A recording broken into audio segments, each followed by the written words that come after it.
मुख्यमंत्री दादा, तू माझ्यासाठी योजना आणली, पण मला एक अडचण आहे रे. ते काही बोलायचं नाही. 1,500 देतोय ना, ते घे आणि गप बस.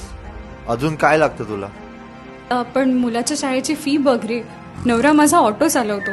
डिझेलचे भाव बघ. शाळेतील शिक्षणाचे भाव बघ. तुमच्यासाठी काही केलं तरी कमीच आहे. अरे कधीतरी समाधानी राहणार की नाही? तसं नाही रे दादा, पण वाढती महागाई जगू देत नाही आणि तुझे 1,500 रुपये मरू देत नाही. मग काय पाहिजे तुला? माझ्या मुलाला चांगलं आणि कमी दरातील शिक्षण पाहिजे. देशील का? माझ्या नवऱ्याला उपचाराला पैसे पाहिजे. देशील का?